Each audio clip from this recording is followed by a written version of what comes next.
race 9 is your Breeders' Cup Juvenile.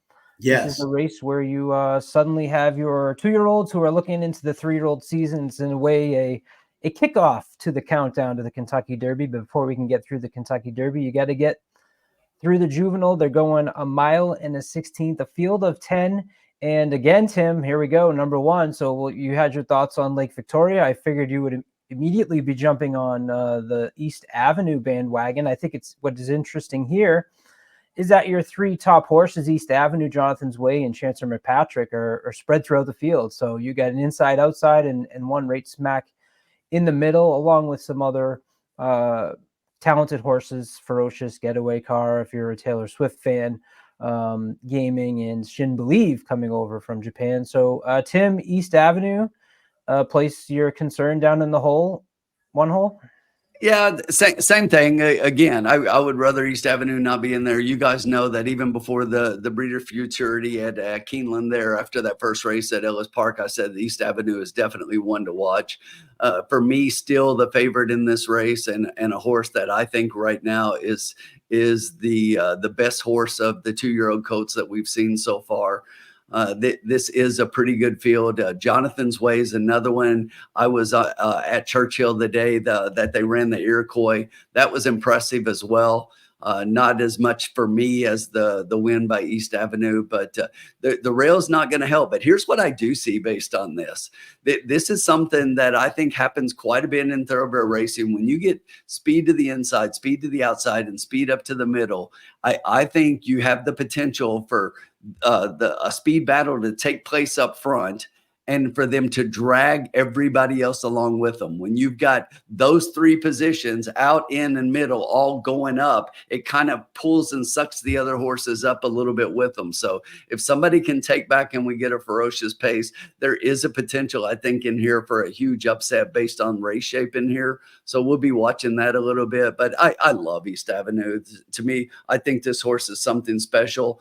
And I was going to save this for later on, but I'll say it now. You know, it was 9 years ago that we had the last juvenile winner that won the Derby. It was 9 years before that. It's happened again. So here we are, 9, 9, and 9. It's time again. East Avenue, Kentucky Derby. Let's go.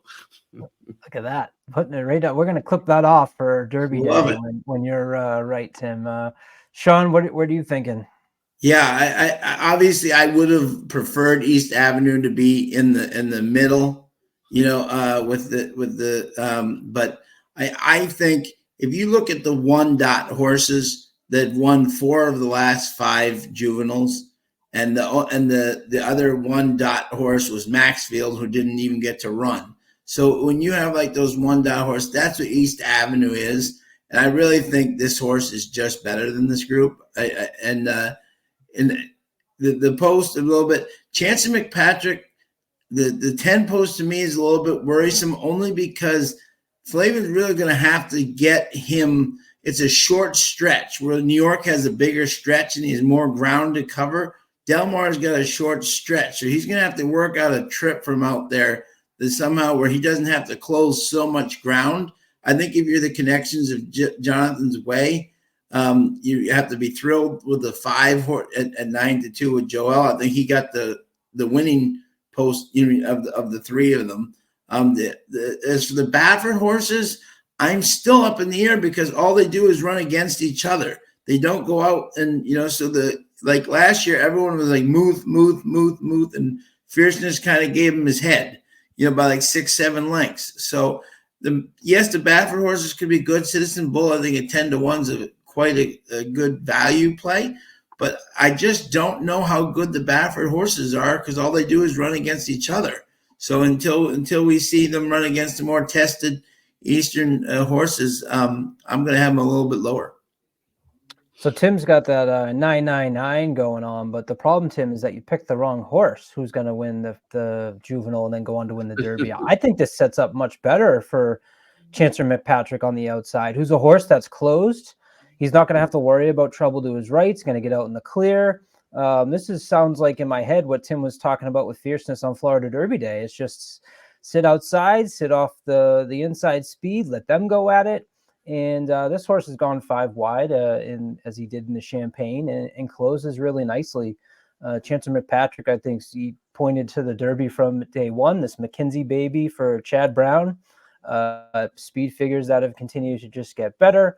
Has 2 grade 1s in the Hopeful and the Champagne. And I think he's someone you don't really want to mess around with. I think Tim's horse is strong. I'm a little bit of an inside-outside with this field here in the Juvenile for race 9 on Friday. I do think Chancellor McPatrick in here is your closer and is the one that really could benefit from there being so much speed. But I really think if you look at the speed figure East Avenue threw up in that last race, and that horse wasn't anywhere near being pushed and just won easily. And that's 2 races in a row that he's done that. And I just think he's head and shoulders above this field. I think he throws up a triple-digit buyer in here and just blows this field away. Yeah, and I do think with Chancellor, he's had that big stretch. Delmar's got that really short stretch. So Flavian's going to have to get the perfect trip for him because he's not going to have a lot of time to get a lot of ground. I can see in the chat there's a lot of Citizen Bull fans out there. They're all even Rodney Evans is like in a gaming. So I've seen a lot of Citizen Bull people out there. So including one Mike Witten. Mike, we got to do the Breeders' Cup before the Turfway. Sorry, buddy.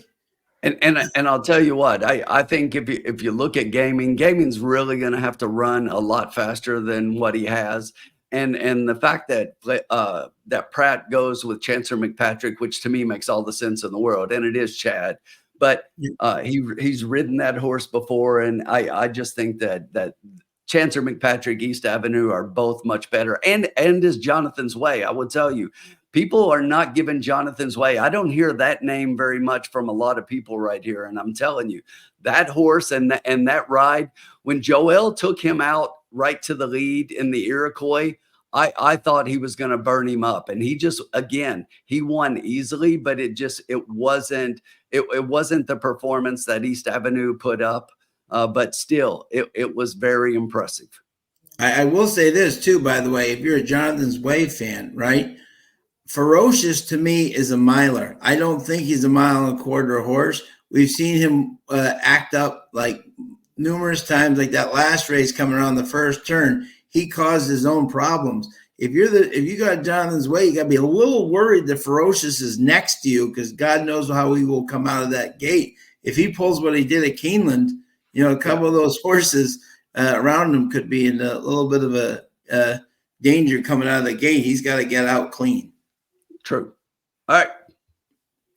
Chat's popping off. A lot of you joining on. Please hit that like and subscribe as we walked through here. Yeah, love having everybody. Breeders' Cup.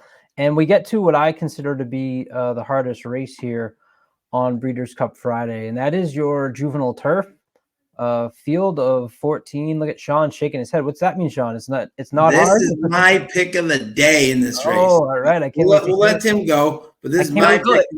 Go ahead. Hold on.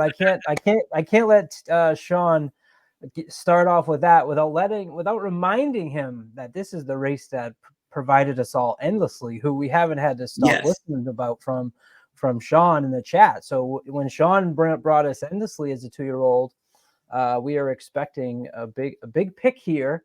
This is a race that was won last year by the combination of Ryan Moore and Aidan O'Brien.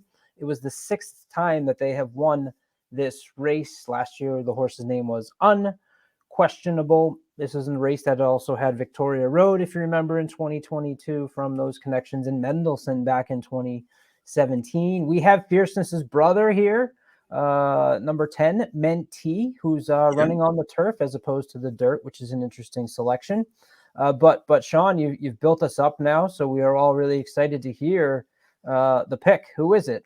Okay, so I'll answer Paul Nolan's question first. Yes, 14 is the most that can be in a Breeders' Cup race. That is the most. So exactly. So there will be the most. And in the turf sprint, is only 12 at Del Mar. Yeah, this is my pick of the day. I didn't put them in like my video. I'm saying because I wanted to see the draw and everything.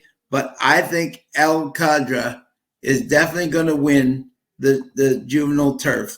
This is the best, I think, of all the horses, including Rebels Romance, who I'm extremely high on later, but we'll get into this.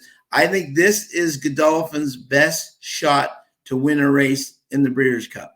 This horse came in second in the summer at Woodbine, ran an incredible race up there, just missing.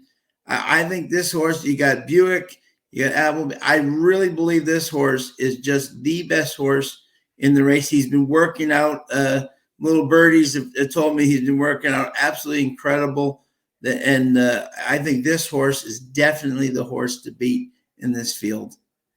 The graphic there says James Doyle is on El Cudro. Or James Doyle. I'm sorry. James Doyle. Yeah, sorry. That's right. Sorry. It's not Buick James Doyle. My bad. James Doyle. Yeah. Run this horse, and the Buick's running out on the number 12, Amori City. So that's right. That's right. Yeah, he's on the other one. Right. But exactly. And why? Exactly. James Doyle. Yeah, I think James Doyle will definitely be. James rode him up in the summer. That's right. James rode him up in the summer. So yeah, my bad. Yep, he did. No, I didn't. I wasn't calling you out. I was asking. Yeah, James. I said the wrong name. James Doyle. Yep, rode him in the summer. He knows this horse very well. I think this horse is extremely talented, and he will definitely be one of my singles for this race. Singles. Wow, I love it. I love when Sean Turk makes a hard race for me an easy one, and when Sean has that much conviction, I encourage you all to pay attention and listen, because he does really, really well for us. Tim, how can you follow that up? Do you got a cinch for me? Ditto. No. Same horse? Well, look, I think the horse is tough. Charlie Appleby, a lot of people don't realize he doesn't bring tons of horses over, but he's 3 for 5. He's 3 for 5, and Modern Games being one of those. So it's like a pretty good record so far. And I think both of these horses are tough. You talked about Buick getting over to Amori City. I think both of these horses are really tough, and they've run grade 1 competition over there. I think the Europeans dominate this race. It's like if any of the Americans come in, I think it's strictly underneath, and I would not be surprised in here to see the Europeans go 1, 2, 3. Zulu Kingdom could give trainer Chad Brown a second Juvenile Turf trophy. This horse has Flavian Pratt aboard, I believe. Yes. At 8-1 there at your number 5. Nice value. Coming from Off the Pace, another Coolmore horse, was first in the With Anticipation up at Saratoga, first in Belmont at the Pilgrim. Zulu Kingdom is a horse I think you might want to pay a little attention to as well. If underneath El Cudro, of course. Sure. Yeah. He's given us the go ahead for who's winning the final race on